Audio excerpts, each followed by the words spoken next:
ବାସ୍ତବ ଉପାସନା ଈଶ୍ୱରଙ୍କ ବାକ୍ୟର ଆଜ୍ଞାବହ ହେବା ଦ୍ୱାରା ହେଇଥାଏ। ବାସ୍ତବ ଉପାସନା ଭକ୍ତିଭାବ ଉପରେ ନିର୍ଭର କରେ। ବାସ୍ତବ ଉପାସନା ଭୟ ଏବଂ ଭକ୍ତିର ସହିତ ହେଇଥାଏ। ଆନନ୍ଦରେ ଈଶ୍ୱରଙ୍କର ପ୍ରଶଂସା କରିବା ଦ୍ୱାରା ବାସ୍ତବ ଉପାସନା ସଂଗଠିତ ହେଇଥାଏ। ବାସ୍ତବ ଉପାସନା କ୍ଷମାର ହୃଦୟରେ କରାଯାଏ। ବାସ୍ତବ ଉପାସନା ସହଭାଗିତା ଦ୍ୱାରା ହେଇଥାଏ। ଶେଷରେ ବାସ୍ତବ ଉପାସନା ନମ୍ର ହୃଦୟରେ କରାଯିବା ଆବଶ୍ୟକ। ଭାଇ ଭଉଣୀମାନେ, ଆଜି ଆମେ କ'ଣ ବାସ୍ତବ ହୃଦୟରେ ସତ୍ୟ ହୃଦୟରେ ଉପାସନା କରୁଅଛୁ କି? ଯୀଶୁଙ୍କ ମଧୁର ବାକ୍ୟ ଚଲା ପଥେ ସାଜେ ଦୀପ ଆମରି ଚରଣ ପାଇଁ ଅଲିଭ ଆଲୋକ ଦେଇ ଜୀବନର ପ୍ରତିପାଦେ ଜୀବନର ପ୍ରତିପାଦେ ବଢ଼ାଏ ସେ ସତ୍ୟ ପଥେ ପଥ ପ୍ରଦର୍ଶିକା ସେ ଯେ ପଥ ପ୍ରଦର୍ଶିକା ପଥ ପ୍ରଦର୍ଶିକା ପଥ ପ୍ରଦର୍ଶିକା।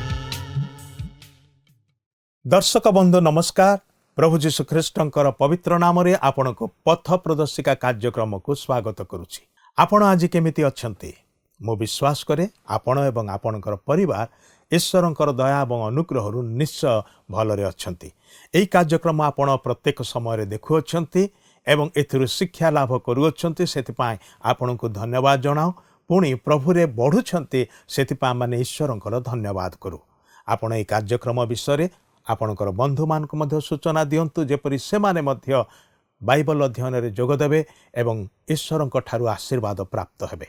ଏପର୍ଯ୍ୟନ୍ତ ଯଦି ଆପଣ ଆମ ସହିତ ଯୋଗାଯୋଗ କରିନାହାନ୍ତି, ତାହେଲେ ଟିଭି ସ୍କ୍ରିନ୍ରେ ଯେଉଁ ନମ୍ବରଟି ଦେଖୁଛନ୍ତି ସେହି ନମ୍ବରରେ ଆଜି ହିଁ ଆମକୁ କଲ୍ କରନ୍ତୁ। ଆପଣଙ୍କର ଫୋନ୍ କଲ୍ର ଅପେକ୍ଷାରେ ଆମେ ଅଛୁ।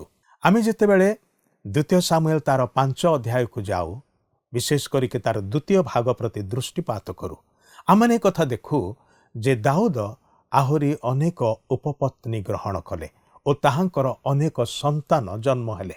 ସେମାନଙ୍କର ଏକ ଲମ୍ବା ତାଲିକା ସେହି ଅଧ୍ୟାୟରେ ଆମେ ଦେଖିବାକୁ ପାଉଛୁ। ପୁଣି ସେହି ସ୍ଥାନରେ ପଲିଷ୍ଟିୟମାନଙ୍କ ସହିତ ଦାଉଦ ଯୁଦ୍ଧ କରୁଥିବା ବିଷୟକୁ ମଧ୍ୟ ଆମେ ଦେଖୁ। ଯେତେବେଳେ ପଲିଷ୍ଟିୟମାନେ ଶୁଣିଲେ ଯେ ଦାଉଦ ଇସ୍ରାଏଲର ରାଜା ଭାବରେ ଅଭିଷିକ୍ତ ହୋଇଛନ୍ତି, ସେମାନେ ତାଙ୍କ ନିକଟକୁ ଆସିଲେ। କିନ୍ତୁ ଦାଉଦ ପୂର୍ବ ପରି ଈଶ୍ୱରଙ୍କୁ ପଚାରୁଛନ୍ତି ଯେ ସେ ଏହି ଯୁଦ୍ଧରେ ଯୁଦ୍ଧ କରିବାକୁ ଯିବେ କି ନାହିଁ। ଈଶ୍ୱର ଯାହା ଯାହା କରିବାକୁ କହିଲେ ସେ ସେହି ପ୍ରକାରେ କଲେ ଏବଂ ତଦ୍ୱାରା ସେ ବିଜୟ ଲାଭ କଲେ, ଆପଣା ଶତ୍ରୁମାନଙ୍କୁ ପରାସ୍ତ କଲେ। ଆମେ ଯେତେବେଳେ 6 ଅଧ୍ୟାୟକୁ ଆସୁ, ଆଉ କିଛି ଭିନ୍ନ ବିଷୟକୁ ଲକ୍ଷ୍ୟ କରୁ। 6 ପର୍ବରେ ଦାଉଦ ଏକ ଗୁରୁତ୍ୱପୂର୍ଣ୍ଣ କାର୍ଯ୍ୟ କରୁଛନ୍ତି। ସେ ସଦାପ୍ରଭୁଙ୍କର ନିୟମ ସିନ୍ଦୁକକୁ ନେଇକି ଆସୁଅଛନ୍ତି। ସେହି ସିନ୍ଦୁକକୁ ସେମାନେ ଗୋଟେ ନୂତନ ଶଗଡ଼ରେ ଆଣିବା ସମୟରେ ଆମେ ଦେଖୁ ଯେ ବଳଦ 2ଟି ଅମଣା ହେଲେ। ନିୟମ ସିନ୍ଦୁକକୁ ରକ୍ଷା କରିବା ପାଇଁ ଉଷ କ'ଣ କଲେ? ସେ ନିୟମ ସିନ୍ଦୁକକୁ ଧରିଲେ ଏବଂ ଈଶ୍ୱରଙ୍କର କ୍ରୋଧ ତାଙ୍କ ଉପରେ ପ୍ରକାଶିତ ହେଲା। ସେଠାରେ ସେ ତତ୍କ୍ଷଣାତ୍ ମଲେ। ଏଠାରେ ଆମେ ଈଶ୍ୱରଙ୍କର ଶକ୍ତି, ପ୍ରତାପ ଓ ତାହାଙ୍କର ପବିତ୍ରତା ବିଷୟକୁ ଲକ୍ଷ୍ୟ କରୁଛୁ। କିନ୍ତୁ 6 ଅଧ୍ୟାୟରେ ଏକ ଗୁରୁତ୍ୱପୂର୍ଣ୍ଣ ଶିକ୍ଷା ଆମମାନଙ୍କୁ ଦିଆଯାଇଛି ବାସ୍ତବ ପ୍ରକୃତ ଉପାସନା ସମ୍ପର୍କରେ। ଆଉ ଆମେ ଦେଖୁ ଯେ ଏହି ଉପାସନା କିପରି କରାଯିବ ସେ ବିଷୟରେ ବର୍ଣ୍ଣନା କରାଯାଇଛି। ତେବେ ଆଜିର ଅଧ୍ୟୟନରେ ଆମେ ଏହି ବିଷୟରେ ବିସ୍ତୃତ ଭାବରେ ଆଲୋଚନା କରିବା, କିନ୍ତୁ ତା ପୂର୍ବରୁ ଗୋଟିଏ ଭକ୍ତିମୂଳକ ଗୀତ ଶୁଣିବା।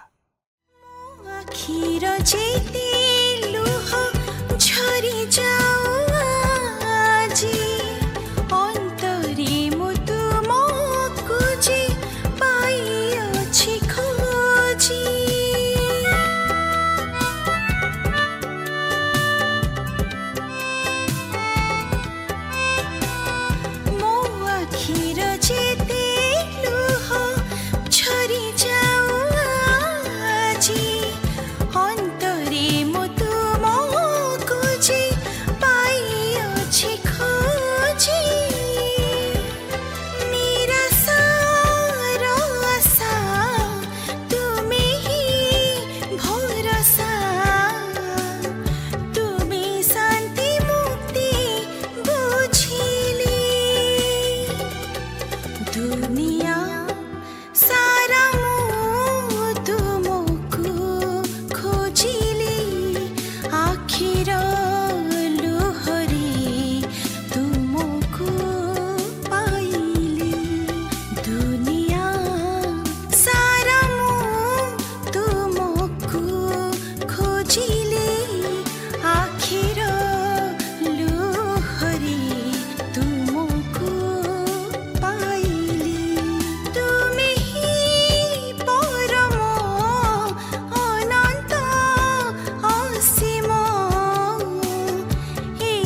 ଆସନ୍ତୁ ତାହେଲେ ପ୍ରଭୁଙ୍କର ବାକ୍ୟ ମଧ୍ୟକୁ ଯିବା।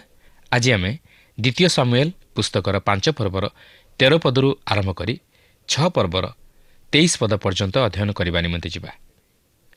ତେବେ ଏଠାରେ ମୁଁ ଆପଣଙ୍କୁ ସ୍ମରଣ କରାଇଦିଏ ଯେ ବର୍ତ୍ତମାନ ଦାଉଦ ସମଗ୍ର ଇସ୍ରାଏଲ ଉପରେ ରାଜତ୍ୱ କରିବା ପାଇଁ ଯାଉଅଛନ୍ତି। ତେବେ ଦେଖନ୍ତୁ 5 ପର୍ବର 13 ପଦରେ ଲେଖା ଅଛି, ଅନନ୍ତର ଦାଉଦ ହିବ୍ରୋଣରୁ ଆସିଲା ଉତ୍ତାରେ ଜେରୁସାଲେମରେ ଆଉ ଉପପତ୍ନୀ ଓ ଭାର୍ଯ୍ୟା ଗ୍ରହଣ କଲେ। ତହିଁରେ ଦାଉଦଙ୍କର ଆହୁରି ପୁତ୍ର କନ୍ୟା ଜାତ ହେଲେ। ଦେଖନ୍ତୁ, ଏହା ହିଁ ଥିଲା ଦାଉଦଙ୍କର ଦୁର୍ବଳତା। ସେ ବହୁ ସ୍ତ୍ରୀ ଗ୍ରହଣ କରିଥିଲେ, ଯାହାକି ଈଶ୍ୱର ମଧ୍ୟ ତାହାଙ୍କ ଜୀବନରୁ ଆଶା କରିନଥିଲେ। ଦାଉଦ ଯେ ଈଶ୍ୱରଙ୍କ ମନର ମତ ଓ ଈଶ୍ୱର ତାହା ସମର୍ଥନ କରିଥିଲେ ତାହା ନୁହେଁ। ଈଶ୍ୱର ବହୁ ବିବାହକୁ ନିଷେଧ କରନ୍ତି, ଯାହାକି ଆମେ ପରେ ମଧ୍ୟ ଦେଖିପାରିବା।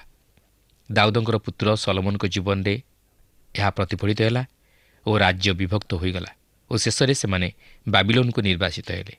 କାହିଁକି ଜାଣନ୍ତି? ଯେହେତୁ ଦାଉଦ ଓ ତାହାଙ୍କ ପୁତ୍ର ସଲୋମନ ନେତୃତ୍ୱ ସ୍ଥାନରେ ଥିଲେ ଓ ସେମାନେ ରାଜା ଥିଲେ। ସେମାନଙ୍କର କାର୍ଯ୍ୟକଳାପ ଭୁଲ ଥିଲା। କିଏ କହନ୍ତି ସେମାନଙ୍କର କାର୍ଯ୍ୟକଳାପ ଭୁଲ ବୋଲି?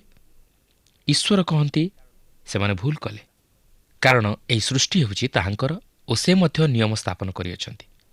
ଯଦିଓ ଆପଣ ତାହା ପସନ୍ଦ କରିନପାରନ୍ତି, ମାତ୍ର ସେ ଆମମାନଙ୍କର ଜୀବନ ନିମନ୍ତେ ସମସ୍ତ ନୀତି ନିୟମ ପ୍ରଣୟନ କରିଅଛନ୍ତି, ଯଦ୍ୱାରା ମାନବ ପରିବାର ପ୍ରତି ଈଶ୍ୱରଙ୍କ ଶାନ୍ତି ତଥା ଆଶୀର୍ବାଦ ବର୍ତ୍ତେ ଓ ସେମାନଙ୍କର ପାରିବାରିକ ଜୀବନ ସୁଖମୟ ତଥା ଶାନ୍ତିମୟ ହେବାକୁ ପାରେ। ଏହାପରେ 5 ପର୍ବର 14ରୁ 16 ପଦ ମଧ୍ୟରେ ଆମେ ଦାଉଦଙ୍କର ଯେଉଁ ପୁତ୍ରମାନଙ୍କ ନାମ ଉଲ୍ଲେଖ ହୋଇଅଛି, ସେମାନଙ୍କ ମଧ୍ୟରୁ ପ୍ରଥମ 2 ଜଣଙ୍କ ବିଷୟ ନେଇ ମୁଁ କିଛି ଜାଣିନାହିଁ, ମାତ୍ର ମୁଁ ନାଥନ ଓ ସଲୋମନଙ୍କ ବିଷୟ ନେଇ କିଛି ଜାଣେ।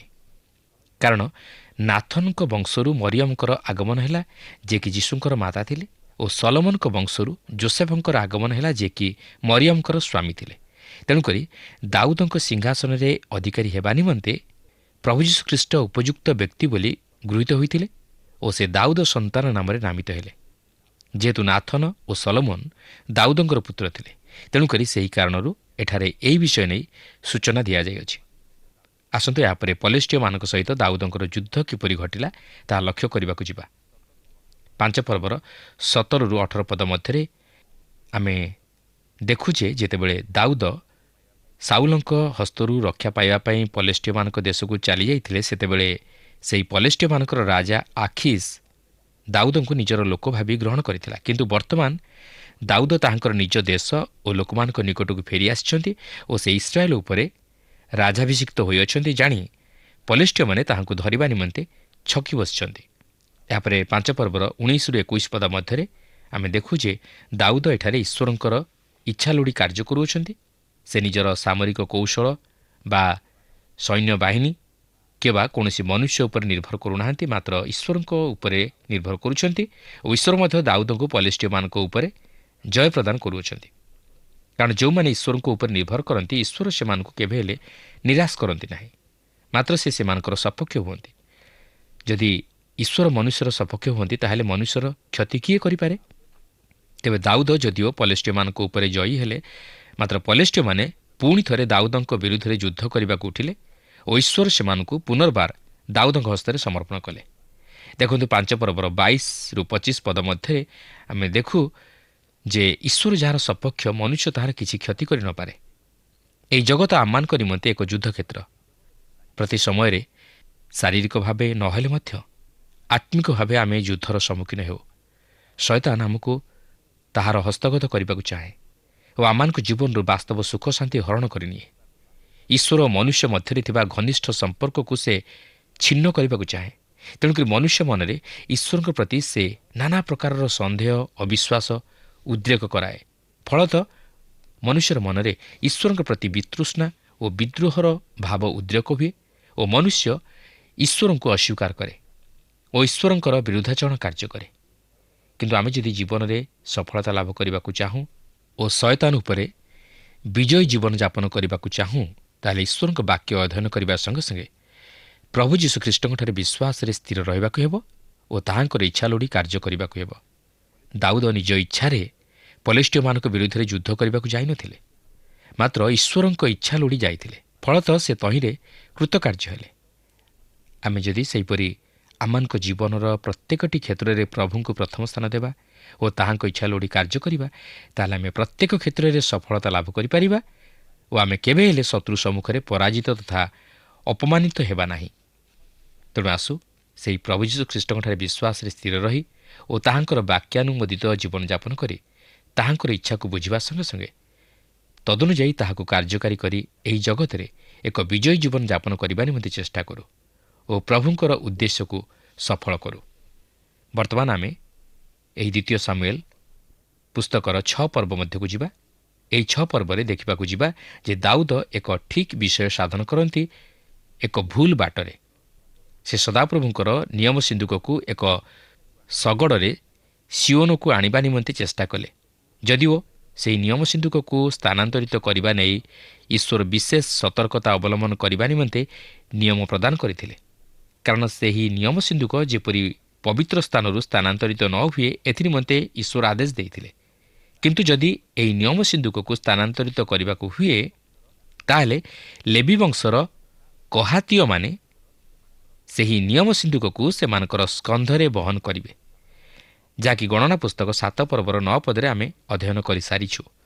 କିନ୍ତୁ ଉଷ ନିୟମ ସିନ୍ଦୁକକୁ ସ୍ପର୍ଶ କରିବା ଦ୍ୱାରା ସେହିଠାରେ ମୃତ୍ୟୁବରଣ କଲେ, କାରଣ ସେହି ନିୟମ ସିନ୍ଦୁକକୁ ଯାଜକମାନଙ୍କ ବିନା ଅନ୍ୟ କୌଣସି ଲୋକ ସ୍ପର୍ଶ କରିବା ବା ତାହା ପ୍ରତି ଦୃଷ୍ଟି କରିବା ଈଶ୍ୱରଙ୍କର ଆଜ୍ଞା ବିରୁଦ୍ଧ କାର୍ଯ୍ୟ ଥିଲା। କିନ୍ତୁ ଦାଉଦ ଠିକ୍ ଭାବେ ନିୟମ ସିନ୍ଦୁକକୁ ଆଣିଥିଲେ। ମାତ୍ର ସେହି ନିୟମ ସିନ୍ଦୁକକୁ ଆଣିବା ମଧ୍ୟରେ ଦାଉଦଙ୍କର ଈଶ୍ୱରଙ୍କ ପ୍ରତି ପ୍ରଗାଢ଼ ଅନୁରକ୍ତି ଓ ଭକ୍ତି ତଥା ଉତ୍ତେଜନା ଓ ଭାବପ୍ରବଣତାକୁ ଦେଖି ମିଖଲ ଦାଉଦଙ୍କୁ ଅନୁଯୋଗ କରନ୍ତି। କିନ୍ତୁ ଏହି ଘଟଣା ଦ୍ୱାରା ଆମେ ଦାଉଦଙ୍କ ଜୀବନରେ ଈଶ୍ୱରଙ୍କ ପ୍ରତି ଭକ୍ତି, ପ୍ରେମ ଓ ଆନ୍ତରିକତାର ମନୋଭାବକୁ ଲକ୍ଷ୍ୟ କରିବାକୁ ପାରୁ। ଦାଉଦଙ୍କ ଜୀବନରେ ଅନେକ କିଛି ଉଲ୍ଲେଖନୀୟ ତଥା ଅବିସ୍ମରଣୀୟ ଘଟଣାଗୁଡ଼ିକ ଘଟିଅଛି। ସେଗୁଡ଼ିକ ଅତି ଗୁରୁତ୍ୱପୂର୍ଣ୍ଣ ଘଟଣା। ମାତ୍ର ଏହି ସମସ୍ତ ଘଟଣାଗୁଡ଼ିକ ମଧ୍ୟରେ ତାଙ୍କ ଜୀବନରେ 2ଟି ବିଶେଷ ଗୁରୁତ୍ୱପୂର୍ଣ୍ଣ ଘଟଣା ଘଟିଥିଲା, ଯାହାକି ତାଙ୍କ ଜୀବନର ଅନ୍ତିମ ଲକ୍ଷ୍ୟ ଓ ସଫଳତାକୁ ପ୍ରତିପାଦିତ କରେ।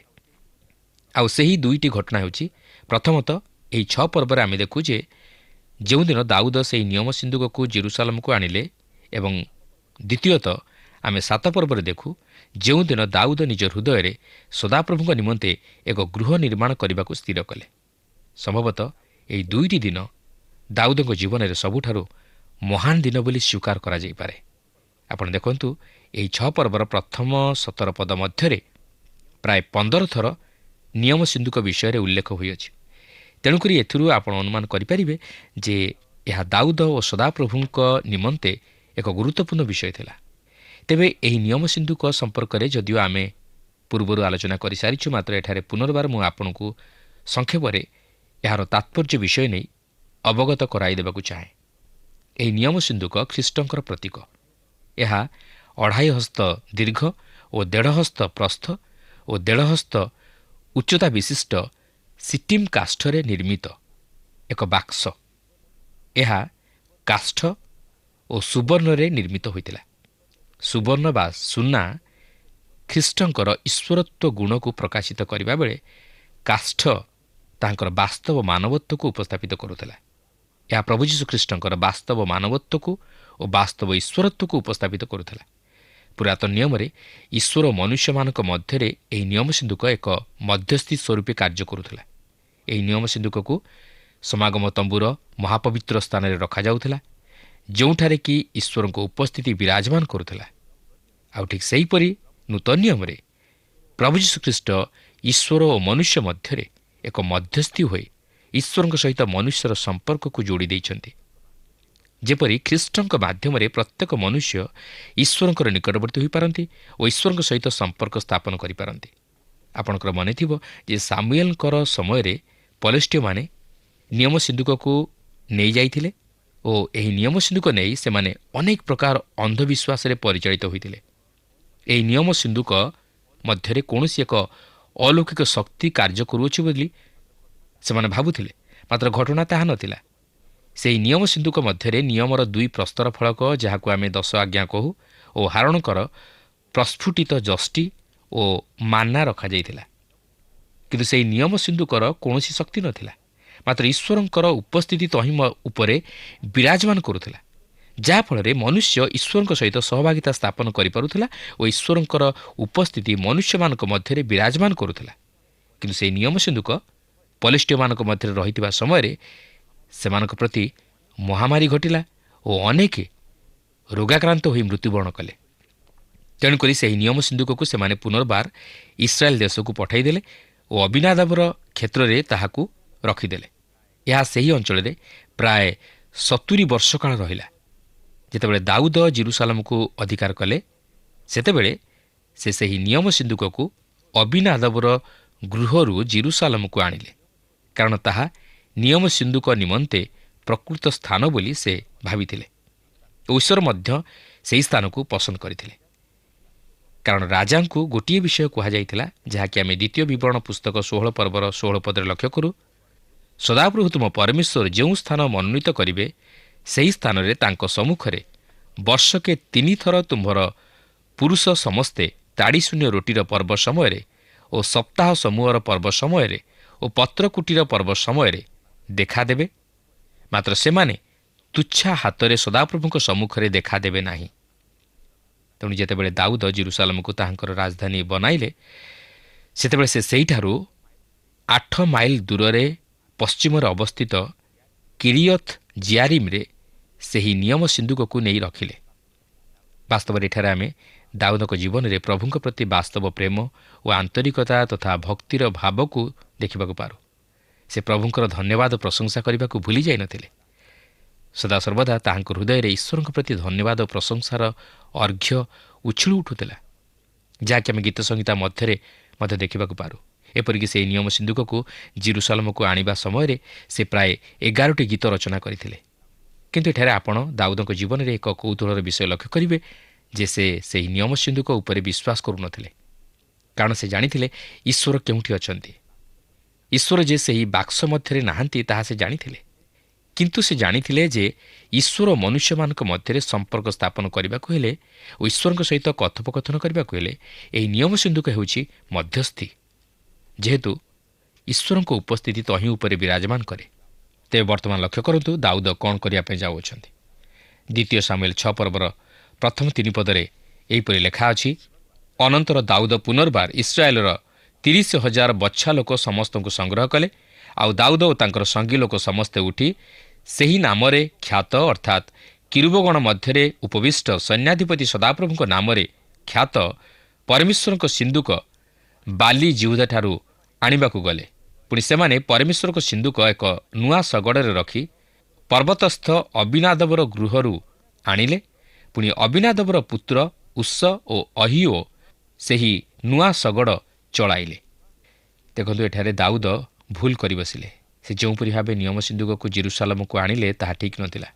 ସେଠାରେ ସଦାପ୍ରଭୁଙ୍କର ଆଦେଶକୁ ପାଳନ କରିପାରିଲେ ନାହିଁ, କାରଣ ଏହି ନିୟମ ସିନ୍ଦୁକ ଯାଜକମାନଙ୍କ ସ୍କନ୍ଧରେ ବୁହା ହୋଇ ଅଣାଯିବାର ଥିଲା, ଅର୍ଥାତ୍ ଲେବୀୟମାନଙ୍କ ସ୍କନ୍ଧରେ ଅଣାଯିବାକୁ ଥିଲା। କାରଣ ଏହାକୁ ଯେପରି ସ୍ଥାନାନ୍ତରିତ କରାଯାଇପାରେ ଏଥି ନିମନ୍ତେ ତାହାକୁ ସେହିପରି ନିର୍ମାଣ କରାଯାଇଥିଲା। ମାତ୍ର ଦାଉଦ ସେହିପରି କଲେ ନାହିଁ। ଏହା ଲେବୀୟମାନଙ୍କ ସ୍କନ୍ଧରେ ବୁହାଯିବାକୁ ଥିଲା, ମାତ୍ର ଦାଉଦ ସେପରି କଲେ ନାହିଁ। ତେଣୁକରି ସେ ବର୍ତ୍ତମାନ ସମସ୍ୟାର ସମ୍ମୁଖୀନ ହେବାକୁ ଯାଉଅଛନ୍ତି। 6 ପର୍ବର 4 ଓ 5 ପଦରେ ଆମେ ଦେଖୁ ଯେ ଦାଉଦ ଜଣେ ସଙ୍ଗୀତଜ୍ଞ ଥିଲେ। ତେଣୁକରି ସେ ସଙ୍ଗୀତ ସମାରୋହ ମଧ୍ୟରେ ସଦାପ୍ରଭୁଙ୍କର ନିୟମ ସିନ୍ଦୁକକୁ ଆଣିବା ନିମନ୍ତେ ଚାହିଁଥିଲେ। ଏହାପରେ 6 ପର୍ବର 6 ଓ 7 ପଦ ମଧ୍ୟରେ ଆମେ ଦେଖୁ ଯେ ଏହା ଏକ ଭୟଙ୍କର ଘଟଣା। ସେହି ନିୟମ ସିନ୍ଦୁକ ଶଗଡ଼ ଉପରେ ଥିଲା ଓ ବଳଦମାନେ ସେହି ଶଗଡ଼କୁ ଟାଣି ଟାଣି ନେଉଥିବାରୁ ସେହି ସିନ୍ଦୁକଟି ମଧ୍ୟ ଭାରସାମ୍ୟ ହରାଉଥିଲା। ତେଣୁ ଉସ୍ସ ଯେତେବେଳେ ସେହି ସିନ୍ଦୁକକୁ ସ୍ଥିର କରି ରଖିବା ନିମନ୍ତେ ହସ୍ତ ବିସ୍ତାର କରି ସିନ୍ଦୁକକୁ ଧରିଲେ, ସେତେବେଳେ ସଦାପ୍ରଭୁଙ୍କର କ୍ରୋଧ ପ୍ରଜ୍ୱଳିତ ହେଲା ଓ ସେ ଉସ୍ସକୁ ଆଘାତ କରନ୍ତେ ସେହି ସ୍ଥାନରେ ଉସ୍ସର ମୃତ୍ୟୁ ଘଟିଲା। ମାତ୍ର ଦାଉଦ ତାହା ଦେଖି ଏତେ ଦୂର ଅସନ୍ତୁଷ୍ଟ ହେଲେ, ଯଦ୍ୱାରା ସେ ସେହିଠାରେ ସେହି ଶୋଭାଯାତ୍ରା ବନ୍ଦ କରି ଗୀତୀୟ ଓବେଦ ଇଦୋମର ଗୃହରେ ନେଇ ସେହି ନିୟମ ସିନ୍ଦୁକକୁ ରଖିଲେ। ଦାଉଦ ସଦାପ୍ରଭୁଙ୍କ ଉପରେ କ୍ରୋଧ କଲେ ଓ ସଦାପ୍ରଭୁ ମଧ୍ୟ ଦାଉଦଙ୍କ ଉପରେ କ୍ରୋଧ କରିଥିଲେ। ଈଶ୍ୱର କ୍ରୋଧାନ୍ୱିତ ହେବାର କାରଣ ଏହି ଯେ ଦାଉଦ ଭୁଲ ଭାବରେ ନିୟମ ସିନ୍ଦୁକକୁ ନେଇକରି ଆସିଲେ। ଦାଉଦ ସେପରି ଆଣିବା ଉଚିତ ନଥିଲା। ଏହାପରେ 6 ପର୍ବର 8 ଓ 9 ପଦରେ ଆମେ ଦେଖୁ ଯେ ସଦାପ୍ରଭୁଙ୍କ ପ୍ରତି ଦାଉଦଙ୍କ ମନରେ ଭୟ ଥିଲା। ସେଥିପାଇଁ ଗୀତ 111 ପର୍ବର 10 ପଦରେ ଲେଖା ଅଛି, ସଦାପ୍ରଭୁଙ୍କ ବିଷୟକ ଭୟ ଜ୍ଞାନର ଆରମ୍ଭ। ପ୍ରିୟ ବନ୍ଧୁ, ଯେପର୍ଯ୍ୟନ୍ତ ଈଶ୍ୱରଙ୍କ ପ୍ରତି ଆମର ମନରେ ଭୟ ଜାତ ହୋଇନାହିଁ ଓ ଈଶ୍ୱରଙ୍କ ବିଚାର ପ୍ରତି ଆମେ ଭୟଗ୍ରସ୍ତ ନହୁଁ, ସେ ପର୍ଯ୍ୟନ୍ତ ଆମେ କେବେ ହେଲେ ନିଜକୁ ସୁଧାରି ପାରିବା ନାହିଁ। ଆମେ ଈଶ୍ୱରଙ୍କୁ ଭୟ କରିବା ଉଚିତ ଓ ସେ ଆମମାନଙ୍କୁ ଯାହା କହନ୍ତି ତାହା ପାଳନ କରିବା ଉଚିତ। ଏହାପରେ 6 ପର୍ବର 10 ପଦରୁ 12 ପଦ ମଧ୍ୟରେ ଆମେ ଦେଖୁ ଯେ ବର୍ତ୍ତମାନ ସେହି ନିୟମ ସିନ୍ଦୁକକୁ ଦାଉଦ ନଗରକୁ ଆଣିବା ନିମନ୍ତେ ବଦ୍ଧପରିକର। କିନ୍ତୁ ସେ କ'ଣ କିଛି ଶିକ୍ଷା ପାଇଲେ? ସେ ବର୍ତ୍ତମାନ କିପରି ସେହି ନିୟମ ସିନ୍ଦୁକକୁ ଆଣିବା ନିମନ୍ତେ ଯାଉଅଛନ୍ତି? ବର୍ତ୍ତମାନ ସେ ଯାଜକମାନଙ୍କ ସ୍କନ୍ଧରେ ସେହି ନିୟମ ସିନ୍ଦୁକକୁ ଆଣିବାକୁ ଯାଉଅଛନ୍ତି। 6 ପର୍ବର 13 ଓ 14 ପଦରେ ଆମେ ଦେଖୁ ଯେ ଦାଉଦ କିପରି ଆନନ୍ଦିତ ଓ ଭାବବିହ୍ୱଳ ହୋଇ ଈଶ୍ୱରଙ୍କର ପ୍ରଶଂସା କରୁଥିଲେ। ସେ ଈଶ୍ୱରଙ୍କୁ ମୋହିତ କରିବା ନିମନ୍ତେ ଅତି ଆନନ୍ଦରେ ନୃତ୍ୟ କରୁଥିଲେ। ପ୍ରିୟ ବନ୍ଧୁ, ଆମେ ମଧ୍ୟ ଯେତେବେଳେ ଈଶ୍ୱରଙ୍କର ଉପାସନା କରିବା ନିମନ୍ତେ ବା ତାହାଙ୍କର ଧନ୍ୟବାଦ ଓ ପ୍ରଶଂସା କରିବା ନିମନ୍ତେ ତାହାଙ୍କର ନିକଟବର୍ତ୍ତୀ ହେଉ, ସେତେବେଳେ ଆମେ ଆନନ୍ଦ ଓ ଉଲ୍ଲାସର ସହିତ ତାହାଙ୍କ ଉଦ୍ଦେଶ୍ୟରେ ପ୍ରଶଂସା ଗାନ କରିବା ଉଚିତ। ଏହାପରେ 6 ପର୍ବର 15ରୁ 16 ପଦ ମଧ୍ୟରେ ଆମେ ଦେଖୁ ଯେ ଏହା ଥିଲା ମିଖଲର ଭ୍ରାନ୍ତ ଧାରଣା। ସେ ଦାଉଦଙ୍କର ମନୋଭାବକୁ ବୁଝିପାରିନଥିଲା, ଯେହେତୁ ଦାଉଦଙ୍କ ପ୍ରତି ତାହାର ମନର ଭାବ ଠିକ୍ ନଥିଲା। ଯଦିଓ ସେ ଦାଉଦଙ୍କର ସ୍ତ୍ରୀ ଥିଲା, ମାତ୍ର ତାହାର ସ୍ୱଭାବ ଓ କାର୍ଯ୍ୟକଳାପ ଦାଉଦଙ୍କର ବିପରୀତ ଥିଲା। ସେ ଦାଉଦଙ୍କୁ ପ୍ରକୃତିରେ ଭଲ ପାଉନଥିଲା, ତେଣୁକରି ସେ ତାହାଙ୍କୁ ତୁଚ୍ଛ କଲା। କିନ୍ତୁ ମିଖଲର ଏପରି ଭାବିବା ଠିକ୍ ନଥିଲା, ଆଉ ଏଥିନିମନ୍ତେ ମଧ୍ୟ ସେ ଶାସ୍ତି ଭୋଗ କଲା। ଏହାପରେ 6 ପର୍ବର 17ରୁ 19 ପଦ ମଧ୍ୟରେ ଆମେ ସେହି ସମସ୍ତ ହୋମବଳି, ପ୍ରଭୁ ଯୀଶୁଖ୍ରୀଷ୍ଟଙ୍କର ବ୍ୟକ୍ତିତ୍ୱକୁ ଦର୍ଶାଇବାର ଓ ସେହି ମଙ୍ଗଳାର୍ଥକ ବଳିଦାନ, ସେହି ମଙ୍ଗଳ ବା ଶାନ୍ତିର ବିଷୟକୁ ଓ ସହଭାଗିତାର ବିଷୟକୁ ଦର୍ଶାଇବାର ଲକ୍ଷ୍ୟ କରିବାକୁ ପାରୁ, ଯାହାକି ପ୍ରଭୁ ଯୀଶୁଖ୍ରୀଷ୍ଟଙ୍କର ସେହି କୃଷ୍ୟ ରକ୍ତରେ ସ୍ଥାପିତ ହୋଇଅଛି। ସେହି ଚମତ୍କାର ସମ୍ପର୍କ ଯାହାକି ସେଦିନ ଦାଉଦ ଓ ଈଶ୍ୱରଙ୍କ ମଧ୍ୟରେ ସ୍ଥାପିତ ହୋଇଥିଲା। ଏହାପରେ 6 ପର୍ବର 20 ପଦରେ ଲେଖା ଅଛି, ଏଥି ଉତ୍ତାରେ ଦାଉଦ ଆପଣା ପରିବାରକୁ ଆଶୀର୍ବାଦ କରିବା ପାଇଁ ଫେରିଗଲେ। ତହିଁରେ ସାଉଲଙ୍କର କନ୍ୟା ମିଖଲ ଦାଉଦଙ୍କୁ ଭେଟିବା ପାଇଁ ବାହାରେ ଆସି କହିଲା, ଆଜି ଇସ୍ରାଏଲର ରାଜା କେଡ଼େ ଗୌରବ ପାଇଲେ। ସେ ଆଜି ଆପଣା ଦାସଗଣର ଦାସୀମାନଙ୍କ ସାକ୍ଷାତରେ ବିବସ୍ତ୍ର ହୋଇଥିଲେ, ଯେପରି କୌଣସି ଅଗାଡ଼ି ଲୋକ ନିର୍ଲଜ୍ଜ ରୂପେ ବିବସ୍ତ୍ର ହୁଏ। ଦେଖନ୍ତୁ, ଏହାର ଅର୍ଥ ନୁହେଁ ଯେ ଦାଉଦ ଉଲ୍ଲଗ୍ନ ହୋଇଥିଲେ, ମାତ୍ର ସେ ନିଜର ରାଜବସ୍ତ୍ର ପରିହାର କରି ସାଧାରଣ ପୋଷାକରେ ଲୋକମାନଙ୍କ ସହିତରେ ମିଶି ଈଶ୍ୱରଙ୍କର ପ୍ରଶଂସା କରିଥିଲେ। କିନ୍ତୁ ମିଖଲ ତାହା ଚାହୁଁନଥିଲା, ଯେହେତୁ ସେ ନିଜର ଆତ୍ମସମ୍ମାନ, ପଦମର୍ଯ୍ୟାଦା ଓ ଗୌରବ ଅନ୍ୱେଷଣ କରୁଥିଲା। ଆଜି ମଧ୍ୟ ସେହିପରି ଅନେକ ଅଛନ୍ତି ଯେଉଁମାନେ ଈଶ୍ୱରଙ୍କ ଉପାସନାରେ ମଧ୍ୟ ସେହିପରି ପଦମର୍ଯ୍ୟାଦା, ମାନ ସମ୍ମାନ ପ୍ରତି ଦୃଷ୍ଟି ଦିଅନ୍ତି। ସେମାନେ ନିଜର ବଡ଼ିମା ପ୍ରଦର୍ଶନ କରନ୍ତି, କିନ୍ତୁ ପ୍ରଭୁଙ୍କ ଦୃଷ୍ଟିରେ ସେମାନେ ଘୃଣିତ ହୁଅନ୍ତି। ଏହାପରେ 6 ପର୍ବର 21ରୁ 23 ପଦ ମଧ୍ୟରେ ଆମେ ଦେଖୁ ଯେ ଦାଉଦ କହନ୍ତି, ଯେହେତୁ ଈଶ୍ୱର ମୋତେ ମନୋନୀତ କରିଅଛନ୍ତି ଓ ସମସ୍ତ ମଙ୍ଗଳଦାନ ଦେଇଅଛନ୍ତି, ତେଣୁକରି ମୁଁ ତାହାଙ୍କଠାରେ ଅଧିକରୁ ଅଧିକ ଆନନ୍ଦ କରିବି ଓ ତାହାଙ୍କ ନିକଟରେ ନିଜକୁ ଆହୁରି ଶୂନ୍ୟ କରିବି। ମୁଁ ଜଣେ ସାଧାରଣ ଉପାସକ ଭାବେ ଈଶ୍ୱରଙ୍କ ନିକଟରେ ନତମସ୍ତକ ହୋଇ ତାଙ୍କର ପ୍ରଶଂସା କରିବି, କାରଣ ସେ ମୋର ରାଜା। କିନ୍ତୁ ମିଖଲର ଏ ପ୍ରକାର ମନୋଭାବ ସକାଶେ ଦାଉଦ ତାହାଠାରୁ ନିଜକୁ ପୃଥକ ରଖିଲେ ଓ ସେ ମଧ୍ୟ ସନ୍ତାନହୀନା ହେଲା, କାରଣ ମିଖଲ ଈଶ୍ୱରଙ୍କ ପ୍ରତି ଦାଉଦଙ୍କର ପ୍ରେମ ଓ ଭାବବିହ୍ୱଳତା ମଧ୍ୟରେ ଅଂଶୀ ହୋଇନଥିଲା, ମାତ୍ର ସେ ତହିଁ ପରିବର୍ତ୍ତେ ଦାଉଦଙ୍କର ସମାଲୋଚନା କରିଥିଲା। ପ୍ରିୟ ବନ୍ଧୁ, ଈଶ୍ୱର ଆମର ଅନ୍ତଃକରଣକୁ ଦେଖନ୍ତି। ଯଦି ଈଶ୍ୱରଙ୍କ ନିକଟରେ ଆମର ଜୀବନ ସରଳ ନୁହେଁ ଓ ଆମେ ନିଜକୁ ନତ ନ କରୁ, ତାହେଲେ ଆମମାନଙ୍କର ଈଶ୍ୱରଙ୍କ ପ୍ରତି ସେବା, ପୂଜା, ଆରାଧନା ବ୍ୟର୍ଥ ଓ ମୂଲ୍ୟହୀନ। ଆମେ ଆଶୀର୍ବାଦ ପରିବର୍ତ୍ତେ ଅଭିଶାପର ପାତ୍ର ହେବା। ତେଣୁ ଆସୁ ସମ୍ପୂର୍ଣ୍ଣ ନମ୍ର ମନରେ ନତମସ୍ତକ ହୋଇ ଈଶ୍ୱରଙ୍କୁ ଗୌରବ ଦେଇ ତାହାଙ୍କର ଉପାସନା କରୁ। ମାତ୍ର ନିଜର ଗୌରବ ବା ମାନସମ୍ମାନ ତଥା ପଦମର୍ଯ୍ୟାଦା ପ୍ରତି ଦୃଷ୍ଟି ନ ଦେଉ ବା ତହିଁର ଅନ୍ୱେଷଣ ନ କରୁ। ପ୍ରଭୁ ପ୍ରତ୍ୟେକଙ୍କୁ ସେହିପରି ତାହାଙ୍କ ପ୍ରତି ଭକ୍ତି ତଥା ସମ୍ମାନ ଓ ନମ୍ରତାର ହୃଦୟ ଦାନ କରନ୍ତୁ। ପ୍ରଭୁ ପ୍ରତ୍ୟେକଙ୍କୁ ଆଶୀର୍ବାଦ କରନ୍ତୁ। ପ୍ରିୟ ବନ୍ଧୁ, ଆଶା କରେ ଆଜିର ଅଧ୍ୟୟନଟି ଆପଣଙ୍କୁ ନିଶ୍ଚୟ ଭଲ ଲାଗିଛି ଏବଂ ଆପଣ ଆତ୍ମିକ ଭାବରେ ଆଶୀର୍ବାଦ ପ୍ରାପ୍ତ ହୋଇଛନ୍ତି। ଆମେ ଆଜି ବାସ୍ତବ ଉପାସନା କ'ଣ, ପ୍ରକୃତ ଉପାସନା କ'ଣ, ସେହି ସମ୍ପର୍କରେ ଆମମାନେ ଶିକ୍ଷା ଲାଭ କଲୁ। ପ୍ରଥମେ ଆମମାନେ ଲକ୍ଷ୍ୟ କଲୁ ଯେ ପ୍ରକୃତ ବାସ୍ତବ ଉପାସନା ଈଶ୍ୱରଙ୍କର ବାକ୍ୟର ଆଜ୍ଞାବହ ହେବା ଦ୍ୱାରା ହୋଇଥାଏ। ଦ୍ୱିତୀୟରେ ବାସ୍ତବ ଉପାସନା ଆମମାନଙ୍କର ଭକ୍ତିଭାବ ଉପରେ ନିର୍ଭର କରେ। ତୃତୀୟରେ ଆମେ ଏହି କଥା ଦେଖିଲୁ ଯେ ବାସ୍ତବ ଉପାସନା ଭୟ ଏବଂ ଭକ୍ତିର ସହିତ କରାଯାଏ। ଚତୁର୍ଥରେ ଆନନ୍ଦରେ ତାହାଙ୍କର ପ୍ରଶଂସା କରିବା ଦ୍ୱାରା ବାସ୍ତବ ଉପାସନା ହୋଇଥାଏ। ପଞ୍ଚମରେ ବାସ୍ତବ ଉପାସନା ଏକ କ୍ଷମାର ହୃଦୟ ଦ୍ୱାରା କରାଯିବା ଆବଶ୍ୟକ।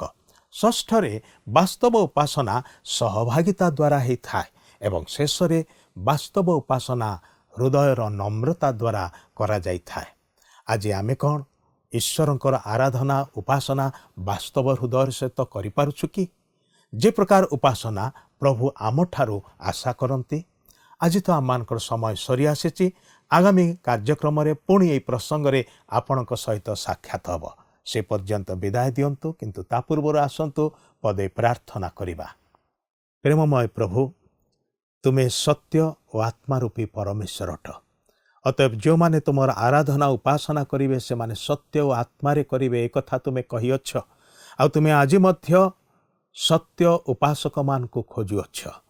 ପ୍ରଭୁ, ଆମମାନେ ଯେପରି ସତ୍ୟରେ ଆତ୍ମାରେ ପବିତ୍ରତାର ସୌନ୍ଦର୍ଯ୍ୟରେ ହୃଦୟର ନମ୍ରତାରେ ସରଳତାରେ ଭକ୍ତିଭାବରେ ଆନନ୍ଦରେ ତୁମର ସେବା ଆରାଧନା କରିବୁ, ତୁମର ଉପାସନା କରିବୁ, ସାହାଯ୍ୟ କର।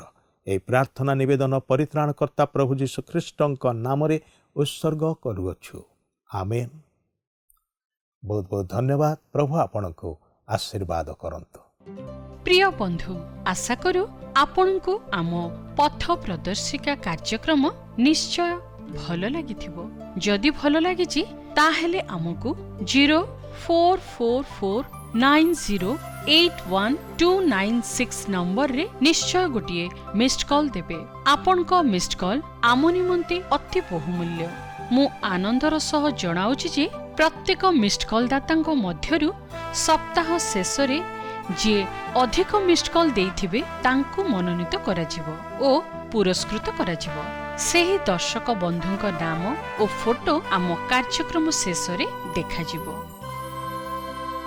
ଗତ ସପ୍ତାହର ବିଜୟ ଦର୍ଶକ ବନ୍ଧୁ ହେଲେ କୋରାପୁଟରୁ ରୋହିତ ପାଣି ଓ ପରିବାର। ପ୍ରାର୍ଥନା ଓ ଅଧିକ ଜାଣିବା ନିମନ୍ତେ ଫୋନରେ ଆମ ସହ ଯୋଗାଯୋଗ କରିପାରିବେ। ଆମ ଟେଲିଫୋନ ନମ୍ବର ହେଲା 9777221415 ଆଉ ଆମ ଠିକଣା ଟିଭି ସ୍କ୍ରିନରେ ଦିଆଯାଇଅଛି। ଧନ୍ୟବାଦ।